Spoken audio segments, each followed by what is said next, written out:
பாவம் ஒருத்தன் செஞ்சுட்டான்னா மூடன் பரியாசம் பண்ணுவான். ஆனா நீதிமான்களுக்குள்ளே தவறுகள் நடந்தாலும் அங்கே தயவு உண்டு. கைத்தட்டு.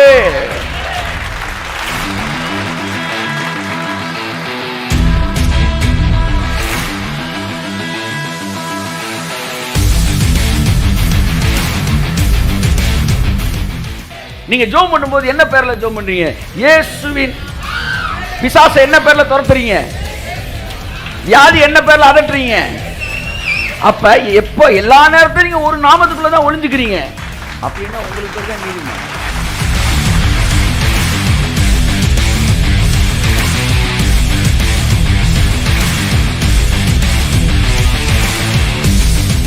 நீங்கள் நீதிமானை ஆன உடனே அந்த நீதி இருக்குல்ல, அந்த நீதி தேவனுடைய நீதி.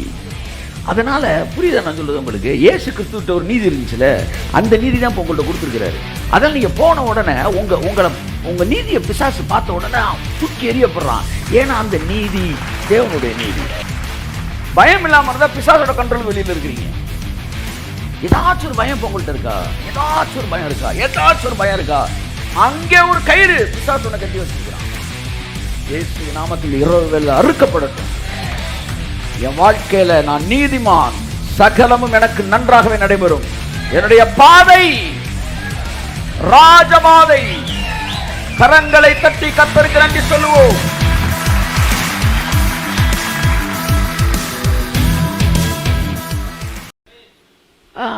எனக்கு யாரோ செய்வினை வச்சிட்டாங்க, ஒன்றும் வைக்க முடியாது. ஆமா, செய்வினை எல்லாம் பொய்வினை ஆகிவிடும். ஆமா, இல்ல பில்லி நம்ம கில்லியா, ஒரு பில்லி ஒன்றும் பண்ண முடியாது. ஆமாம், அன்புக்குரியவர்களே, எல்லாமே பயத்தில் இருக்கு. பயத்துலேருந்து மனுஷனை விடுதலை ஆக்கிட்டா, லவ் பண்ணுறவனே ஏன் பண்ணுறான்றீங்க? எங்கிட்ட நமக்கு ஒய்ஃபு கிடைக்காம போயிருமோ? எங்கிட்ட நமக்கு மாப்பிள்ளை கிடைக்காம போயிருமோ? இதை கிடைச்ச வரைக்கும் நம்மளாம் மூவ் பண்ணி everything, the whole world is ruled over by fear. Fear. If you don't have fear, you are completely out of the coverage area of devil. Outside of the coverage area. பிசாசோட கவரிங்குள்ள வெளியில வந்துட்டீங்க. இனி உங்களை ஈஸியாக handle பண்ண முடியாது. ஏய் ஆட்ட மண்டல் அடிக்க போற போடா இயேசு நாமத்தில் என்கிற இடத்துக்கு நீங்கள் வரும்போது அவங்களை ஹேண்டில் பண்ண முடியாது. மிஞ்சி போனடா செய்வா, செத்துதாள் பார்ப்பேன், செத்துக்கிறேன்டா, செத்தப்பறம் நான் அவரை தானே பார்ப்பேன், அவர்கிட்ட பேசி நான் திரும்ப வந்துக்கிறேன், போ முடிஞ்ச பார்த்துக்குவோம் என்கிற மனநிலைக்குள்ள அவனுக்கு விசுவாசம் இருக்கு, நம்பிக்கை இருக்கு. விசுவாசம்ன்ற கயிறில் நடந்துரும்ன்றது, நம்பிக்கைன்றது மிஸ் ஆனாலும் கீழே எதில் இருக்கேன், நெட்டு என்னை கட்டி இருக்கு வலை, அதுலேருந்து தம்பி நான் திரும்ப வந்துக்குவேன். எத்தனை பேர் நம்பிக்கை இருக்கிறீங்க? அதிகபட்சம் மரணத்தை கடத்தான பயப்படுவான். மரணத்தின் மீதும் நமக்கு நம்பிக்கை இருக்குது. எதுக்கு நீங்கள் பயப்படணும்? போன பால் திரும்ப வந்த மாதிரி வந்துட மாட்டீங்களா? நீங்கள் கையை தட்டுங்க சார். என்ன அப்படியே ஒரு மனிதனை தேவன் ஆட்டுவிக்க வேண்டும் என்றால் விசுவாசம் என்கிற கயிறு மூலமாக தான் ஆட்டுவிக்கிறார். இப்போ ஒருத்தருக்கு விசுவாசம் வந்துருச்சுன்னா இனிமே தேவன் சொல்ற மாதிரிலாம் செய்ய ஆரம்பிப்பான். கையை அப்ப விசுவாசம் என்ன வந்துருச்சு, நானும் தேவன் என்ன கயிறுல கட்டிட்டாரு. அப்ப கயிறுல கட்டிட்டாருன்னா இப்ப நான் அவர் கண்ட்ரோலுக்கு வந்துட்டேன். அவர் சொல்லுவார், நெயில் நதி அடி, அது ரத்தமா மாறும்னா, இப்ப கயிறு எனக்கு விசுவாசம் இருக்குன்னா என்ன அர்த்தம்? கயிறு கட்டிட்டாருன்னு அர்த்தம். நான் அடிப்பேன். நாளைக்கு காலையில் 6 மணிக்கு வாப்பா, எல்லாம் சரியாயிரும். என்ன சார் ஒரு தைரியமாக சொல்கிறீங்க? கயிறை கட்டியிருக்காரு. விசுவாசன்ற கயிறில் கட்டினோன்னா அவர் என்னெல்லாம் நினைக்கிறாரோ அதெல்லாம் பூமியில் என்னவோ செஞ்சுருவார். நீங்கள் கூட அந்த கயிறில் கட்டப்பட்டுட்டீங்கன்னா உங்கள் கரங்கள்லேருந்து அற்புதங்களும் அடையாளங்களும் இயற்கைக்கு அப்பாற்பட்ட காரியங்கள் நடக்கும். இன்னைக்கு தேவன் அநேகரை கண்ட்ரோல் பண்ண முடியாத காரணம் விசுவாசம்ன்ற கயிறு அவங்க மேலே கட்டப்படாமல் கட் பண்ணி அவங்க வெளியில் இருக்கிறனால அவங்கள தேவனுடைய கண்ட்ரோலுக்கு வெளியே இருக்கிறாங்க. பயம் இல்லாமல் இருந்தால் பிசாசோட கண்ட்ரோல் வெளியில் இருக்கிறீங்க. ஏதாச்சும் ஒரு பயம் உங்கள்கிட்ட இருக்கா? ஏதாச்சும் ஒரு பயம் இருக்கா? அங்கே ஒரு கயிறு பிசாசு ஒன்று கட்டி வச்சிருக்கிறான். இயேசு நாமத்தில் இரவு வேளை அறுக்கப்படட்டும். என் வாழ்க்கையில நான் நீதிமான், சகலமும் எனக்கு நன்றாகவே நடைபெறும். என்னுடைய பாதை ராஜபாதை. கரங்களை தட்டி கர்த்தருக்கு நன்றி சொல்லுவோம். உங்களுக்கு உடல்நிலை சரியில்லை என்று சொல்லுகிறார்கள், அதற்கு மருத்துவம் பார்க்க வேண்டும் என்று சொல்லுகிறார்கள். ஓகே, ஒரு மாத்திரையா கொடுப்பா வாயில போட்டு சாப்பிட்றேன் நீங்கள் சொல்கிறீங்க. இல்லை சார், உங்களை நிற்க வச்சு உங்கள் மூக்கு வழியாக ஒரு டியூப்பை விட்டு காது வழியாக வெளியே எடுத்து இடுப்பில் 2 ஓட்டையை போட்டு ரைட்டில் வந்து லைட்டாக அவங்கள அனஸ்தீசியா கொடுப்பீங்களா? அதெல்லாம் கொடுக்க மாட்டோம். அப்படியே உறிஞ்சு வெளியே கொஞ்சம் கொஞ்சமாக ரத்தத்தை எடுப்போம். ஆனால் ஒரு 1.5 மணி நேரம் மரண வேதனையாக இருக்கும். ஆனால் நீங்கள் சரியாயிருவீங்க அப்படின்னு ஒரு ட்ரீட்மெண்ட் உங்கள்கிட்ட சொன்னால் உங்கள் வாய் சொல்லணும், நான் நீதிமான். நீ சொல்கிற ரூட்டும் மேலூர் வழியாக, கிராமத்து வழியாக, ஒத்தக்கடை வழியாக அப்படியே மெதுவாக திருச்சிக்கு வரும். ஆனால் எங்கள் ரூட்டு அந்த ரூட்டு இல்லை, எங்கள் பாதை ராஜபாதை. இந்த 1.5 மணி நேரம் கொடூரமான ட்ரீட்மெண்ட் வழியாக வருகிற சுகம் இந்த உலகத்தில் இருக்கிறவனுக்கு பாதை. இந்த ட்ரீட்மெண்ட்டே இல்லாத ராஜபாதை, உட்கார்ந்து இருக்கிற இடத்துல வாங்க வேண்டிய சுகம், அது என்னுடைய சுகம். Amen. So what I come to say, என் பாதை ராஜபாதை. ட்ரீட்மெண்ட்டாக இருக்கட்டும் அல்லது ரூபா வரதாக இருக்கட்டும், பேங்க் லோனு, அங்கே போய் ஒரு 4.5 மாதம் அலைஞ்சு திருநாயாக அலைஞ்சு ஒரு லோனை வாங்கி ஒன்று பண்ணணும்னு பண்ணிக்க, அது ஓம் பாதை. ஏன் பாதை ராஜபாதை. ராஜபாதைனா என்ன? எல்லாமே ஈஸியாக வர்றது. No signal, 4 ways, 2 ways. கிராமத்து வழியாக போகிறது வந்து என்ன சொல்கிறது, ஒத்தையடி பாதை. ஒத்தையடி அப்படி வர்றது. அப்போ இப்படிலாம் நீங்கள் வாங்க, நாங்கள் அப்படியே மெதுவாக ராஜபாதையில் வந்துக்கிட்டு இருக்கிறோம்.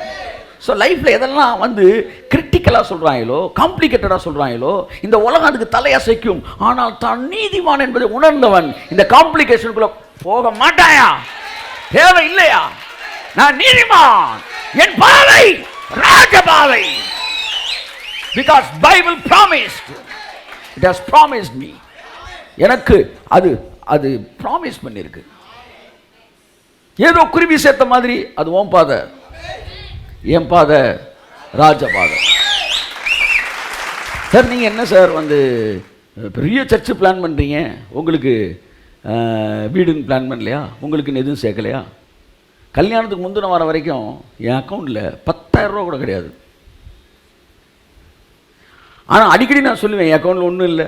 திடீர்னு கல்யாணம்னா ஒரு ஹால் பிடிக்கணும்னா கூட 1.5 லட்ச ரூபா சொல்கிறாங்க. தைரியமாக இருந்தேன். குருவி சேர்ப்பது போல, குருவி தான் என் குருவி மாதிரி சேர்க்கும். ஒரு வாரத்துக்கு முன்னாடி ஒரே ஆள் ஒரே செக்கில் ஹோல் 2 வெட்டிங் செலவையும் சந்திச்சிட்டாங்க, முடிஞ்சு. ஒரே ஆள். ஒன்று புரிஞ்சுக்கங்க, நீங்கள் விசுவாசித்த உடனே என்ன நடக்கும்னா, உங்கள் சூழ்நிலையில் ஆவியானவர் ஒரு விஷயம் காமிச்சார். அந்த விஷயத்தில் என்னென்னா, இந்த கண்ணிலாம் அப்படி வந்து ஒரு பட்டன் அப்படின்னா டக் டக் டக்குன்னு ஓப்பன் ஆகும் பார்த்தீங்களா? அது எனக்கு எக்ஸ்பிளைன் பண்ண தெரில. வேறு நாள் எங்கேயாச்சும் ஒரு இடத்துல தான் நான் பார்த்தேன்னா அதை உங்களுக்கு காட்டுறேன். அப்படி நான் அந்த அந்த ஃபெய்த் எனக்குள்ளே வந்தவொடனே என்ன வகையான விசுவாசம் எனக்குள்ளே வருதோ அந்த வகையான லாக் ஓப்பன் ஆகுது. அவன் லைஃப்பில், உங்கள் லைஃப்பில் ஒன்றும் இல்லை சார், இப்போ உங்கள் லைஃபுக்குள்ளே ஒரு 10 கோடி ரூபா அப்படின்னு வச்சு அது ஒரு லாக்கில் இருக்குது. உங்களுக்கு புரிகிற மாதிரி சொல்கிறேன். இல்லை தெய்வீக சுகம்னு சொல்லி ஒரு லாக்கில் இருக்குது. இப்போ உங்களுக்கு தேவையான ஒரு விஷயம் இருக்குது பார்த்தீங்களா, அந்த ஆசீர்வாதமே ஒரு லாக், ஒரு இதுக்குள்ளே வச்சு இப்படி மூடி வச்சிருக்கிறாரு. உன் பக்கத்தில் தான் இருக்குது, நீ மேலே பார்த்தா தெரியவே தெரியாது. உனக்குள்ள அந்த வேர்ட் ஆஃப் காடோ இல்லை வார்த்தை கேட்கும்போது விசுவாசம் வந்து எனக்கு இது நடக்கும் அப்படின்ற பற்றியா, அப்போ இந்த லாக்கு சடக்குன்னு திறக்குது. பக்கத்துலேயே இருந்துச்சு, டபக்குன்னு திறக்குது, திறந்தது வெளியே வருது. அப்போ கர்த்தர் சொல்ல, எப்பெல்லாம் நீ விசுவாசிக்கிறியோ உன்னை சுற்றி 20-30 இது அங்கங்கே இருக்கு, சட்டு சட்டு சட்டு சட்டு சட்டு சட்டு சட்டு திறக்குது. திறந்தவொன்னே அப்படியே அந்த அட்மாஸ்பியரு அந்த ஃபெய்த்துக்கு ஏற்ற மாதிரி மாறுது. இதுதான் ஆவி மண்டலத்தில் நடக்குது. அதனால தான் அவன் வாழ்க்கை அவன் நினைக்கிற மாதிரி இருக்கு, உன் வாழ்க்கை நீ நினைக்கிற மாதிரி இருக்கு. போனார்களா போகவில்லையா கானானுக்கு? போவேன் என்று சொன்னவர்கள் போனார்கள், மாட்டேன் என்று சொன்னவர்கள் போகவில்லை. என் வாழ்க்கையில் இயற்கைக்கு அப்பாற்பட்ட நடக்கும்னு நான் நினைச்சேன், நடந்துச்சு. ஒரே வாரத்துக்கு முன்னாடி முடிச்சேன், ஒரே செக்கில் முடிஞ்சிச்சு மேட்ரு. என் அன்புக்குரியவர்களே, அப்போ என்ன ஒரே செக்கில் நடந்துடும், எனக்கு நடந்துடும். கட்டாத வீடு, நீ நினைச்ச மாதிரி ஒருத்தர் வீடை கட்டிட்டு, சார் இது எனக்கு வேற ஏரியா டிரான்ஸ்ஃபர் ஆகி போச்சு, நீங்கள் வச்சுக்காங்க சென்டர் போட, எனிதிங் மே ஹேப்பன், என்ன வேணாலும் நடக்கும். ஆகவே நீங்கள் தேவனோடு நடக்கும்போது இந்த பயம்ன்றது ஒன்றும் உங்களுக்கு சுத்தமாக வராது. இதைத்தான் சொல்கிறேன், நீதிமான் சிங்கத்தை போல தைரியமாக, முக்கியமான வார்த்தை இருப்பான், இருப்பான். அது அவனுடைய ரியாலிட்டி. இன்னொரு வசனம் சொல்கிறேன், தாவீது சொல்கிறாரு, பூமி நிலை மாறிடும், மலைகள் நடு சமுத்திரத்தில் தாழ்ந்தே போனாலும் நான் பயப்படேன். இது எப்படி சொல்லியிருக்காருன்னு நினைக்கிறீங்க? நான் பயப்படேன். விசுவாச அறிக்கை வச்சு நீங்கள் பேசிக்கிட்டீங்க இப்படி, பயப்படேன் நான் பயப்படேன். நீ பயப்படல, நீ பயந்துட்டு தான் இருக்கிற. அவன் சொல்கிறப்ப சாரி சார் இன்னொன்று சொல்லுவான், என் இருதயம் பயப்படாதுன்னே சொல்கிறான். நான் பயப்படேன்னா கூட விடுங்க, நான் கண்ட்ரோல் பண்ணுறேன்னு நினச்சிக்கலாம். என் இருதயம் பயப்படுறா, பயப்படுறா, கொஞ்சம் பயப்படும், பயம் வரமாட்டேன்னு சார் வரமாட்டேன்னு சார். என் இருதயம் சாரி அவன் சொன்னால் கேட்க மாட்டேன்றான். சில அடங்காத பிள்ளைகளை வளர்த்துருப்பாங்க பாருங்க, அது அடங்கவே அடங்காது. அது நம்ம ஏதாவது சொன்னோம்னா செய்யவும் செய்யாது. கேட்டாங்க, அம்மா சொல்லுவாங்க, அப்பா சொல்லுவாங்க, அது கொஞ்சம் செல்லமாக வளர்த்துட்டேன், கீழ்ப்படிய மாட்டேன், தருதலையாக தெரியுது. அப்படி வந்து பெற்றோர்கள் வந்து அந்த அடங்காத பிள்ளைகளை சொல்வது போல பவுல் சொல்கிறாங்க, இருதயம் பயப்பட மாட்டேங்க சார், பயப்பட மாட்டேங்க சார். சார் எதிரியை பார்த்து, வியாதியை பார்த்து, இதை பார்த்து பயப்படல சார், பயம் வரல சார். என் பக்கத்தில் 1000 பேர் வலது விழுந்தாலும் அது என்ன அணுகாது. இன்னொரு இடத்துல சொல்லுது, எனக்கு எதிராக ஒரு பாளையம் இறங்கினாலும், எனக்கு எதிராக ஒரு யுத்தம் வந்தாலும் சொல்றான், ஏன் இருதயம் பயப்பட மாட்டேன் சார். அந்த இடத்துக்கு வந்துட்டீங்களா? நீங்க நீதிமானன்னு புரிஞ்சுக்கிட்டீங்கன்னா, உங்க நீதி எப்படி நீதின்னு தெரிஞ்சுக்கிட்டீங்கன்னா, நீங்களும் சொல்லுவீங்க, என் இருதயமும் பயப்படாது. 8 வயசுல செத்துருவார்னு சொன்னேன் ஹேகின. 13 வயசு வரைக்கும் வந்து 13 வயசுல செத்துருவாருன்னாங்க. அதை தாண்டிட்டாரு. 20 வயசு வந்துருச்சு. 20 வயசுல பிரசங்கம் பண்றாரு, என்னை 8 வயசுல செத்துருவேன்னாங்க. நான் இன்னைக்கு வரை உயிரோடு இருக்கிறேன். 16 வயசுல செத்துருவேன், 13 வயசுல கூட எதிர்பார்த்தாங்க. நிறைய அதுக்கு எதிரான சம்பவங்கள்லாம், சிம்டம்ஸ்லாம் வந்துச்சு என் பாடியில். ஆனால் கர்த்தர் சொன்னால், நீ நீடித்து நல்லா இருப்பாருன்னு. நான் சொல்கிறேன், 20 வயசு ஆச்சு, நான் சாகலை. நான் உங்களுக்கு சொல்கிறேன், 30 வயசு எனக்கு ஆகும், நான் சாக மாட்டேன். 40 வயசு எனக்கு ஆகும், நான் சாக மாட்டேன்.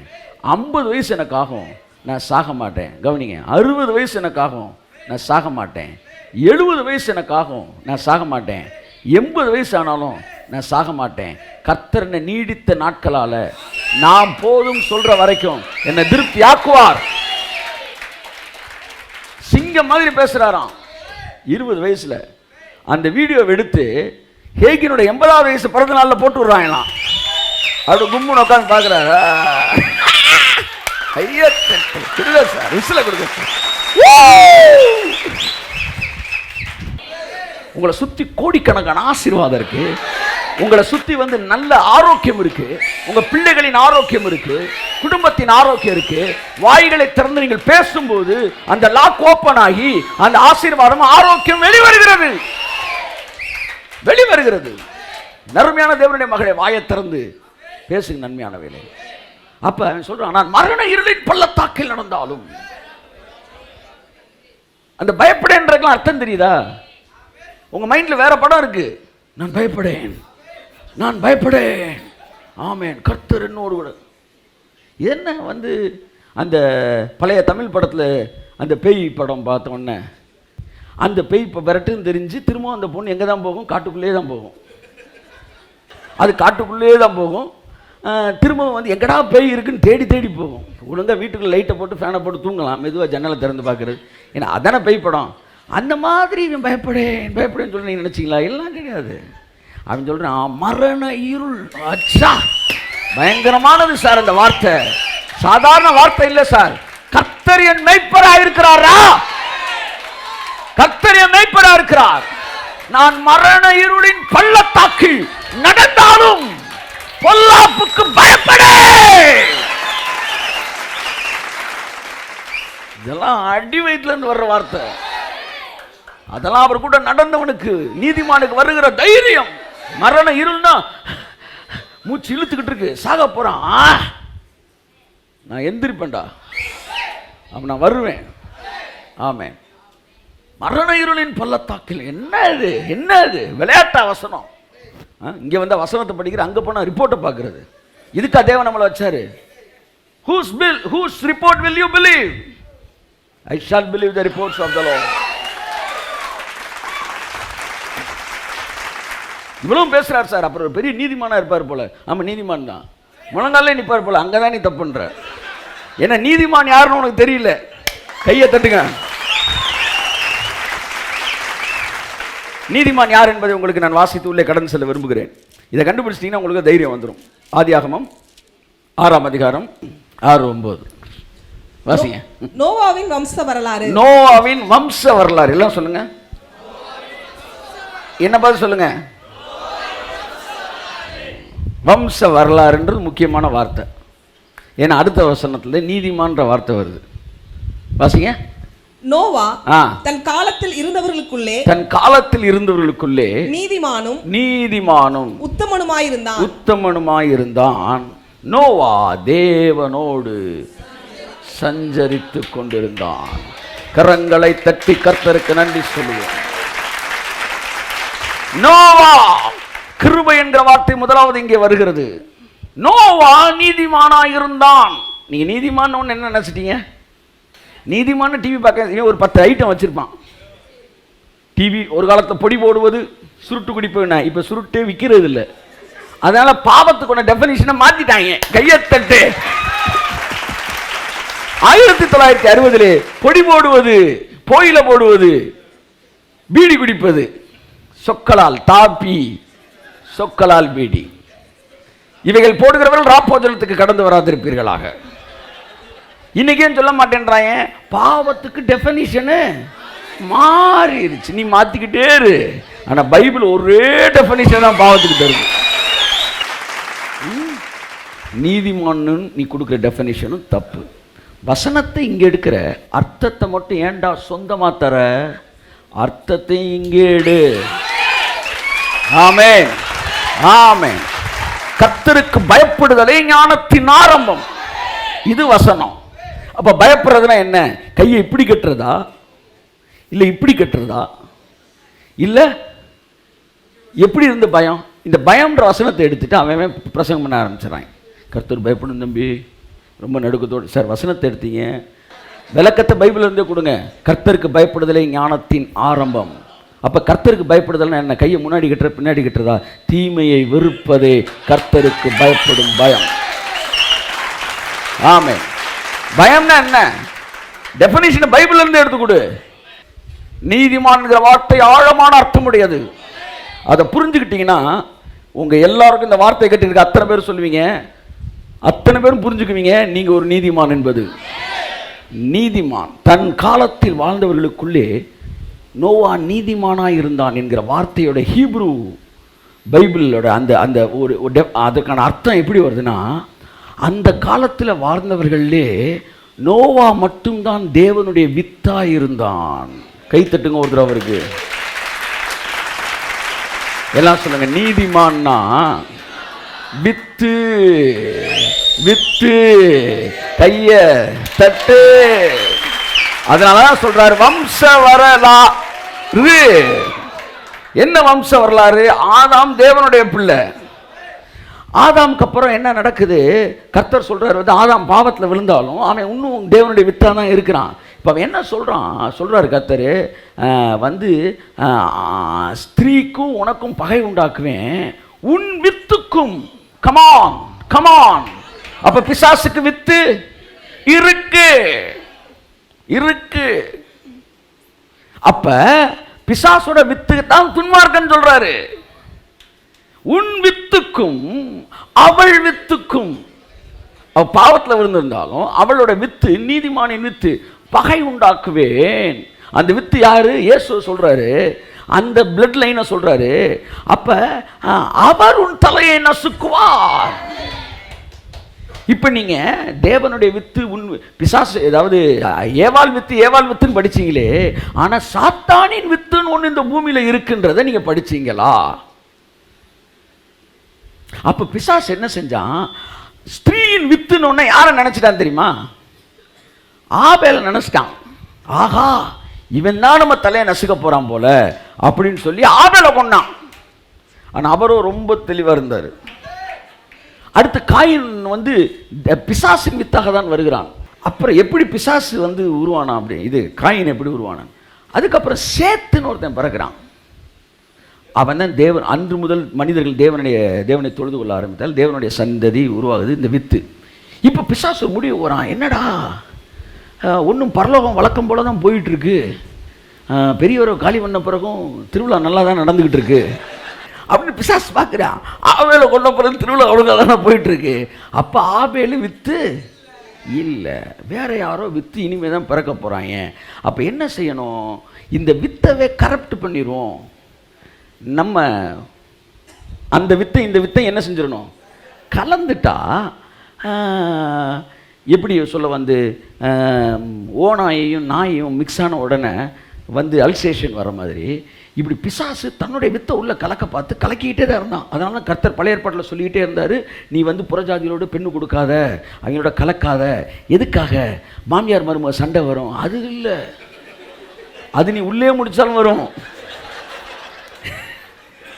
ஏன் முடிக்காதன்னாருன்னா, என் வித்துக்கு ஒரு பிளட் லைன் தேவை, அது சுத்தமான வித்தா இருக்கணும், அந்த சந்ததியில தான் ஏன் புள்ள பிறக்கணும், அதனால நீ வித்தை கரெக்ட் பண்ணிடாதன்னாரு. ஆனால் எல்லாம் கரெக்ட் ஆகிட்டே இருந்தாங்க. அதனால் கர்த்தர் பார்த்தாரு, பூமி முழுவதும் எல்லாம் கரெக்ட் ஆயிடுச்சு. பெலிஸ்தியர், அதாவது தேவபுத்திரர்கள் அது வருது, மனுஷகுமாரத்திகள் சௌந்தரியம் உள்ளவர்கள் என்று கண்டு ரெண்டு வித்தும் இணையும் போது கரெக்ட் ஆயிடுச்சு. தேவகுமாரர்கள்னா அங்கே இருக்கிறவன் இல்லை, தேவனுடைய வித்து.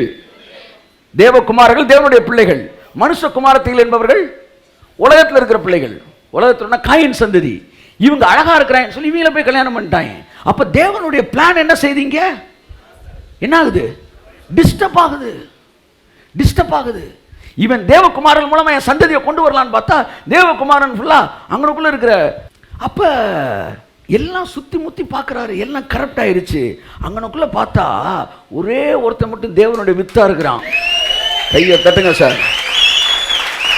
தன் காலத்தில் இருந்தவர்களுக்குள்ளே நீதி நோவா தேவனுடைய வித்தா இருந்தான். கையை தட்டுங்க. அப்ப நீதிமான் என்கிற வார்த்தைக்கு அங்கே வருகிற எபிரேய அர்த்தம் தன்னுடைய வித்து.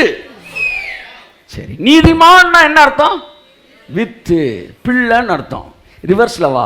அப்ப பிள்ளைன்னா என்ன அர்த்தம், அப்படியே எந்திரிச்சு போற வல்ல ஒரு டீயை குடிச்சிட்டு வீட்டுல போய் கும்முன்னு தூக்கத்தை போடு, அவ்வளவுதான் மெசேஜ்.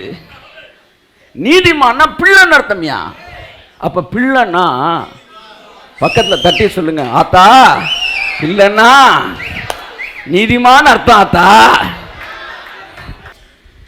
அவருடைய நாமத்தின் மேல் விசுவாசம் உள்ளவர்களாய் அவரை ஏற்றுக்கொண்டவர்கள் எத்தனை பேரோ அத்தனை பேரும் பிள்ளைகளாகும்படிக்கு அதிகாரம் கொடுத்தார்.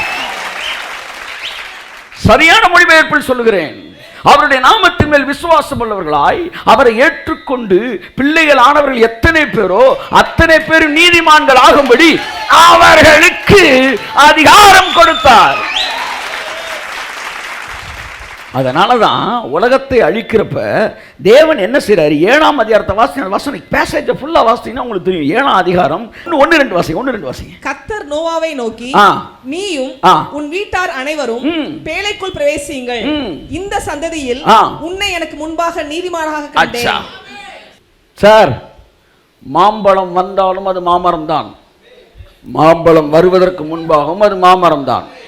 இன்னைக்கு ஒரு வசனம் அழகா சொன்னாரு, அவருடைய கனிகளால் அவர்களை அறிவீர்கள். அழகா ஒரு வசனம், கனியை வச்சு தானே மரத்தை சொல்லணும். அப்படித்தானே சார் நீங்களே சொல்லியிருக்கீங்க. ஆனால் இங்கே சொல்றீங்க மாம்பழம் வரலனாலும் மாமரம் தான்னு.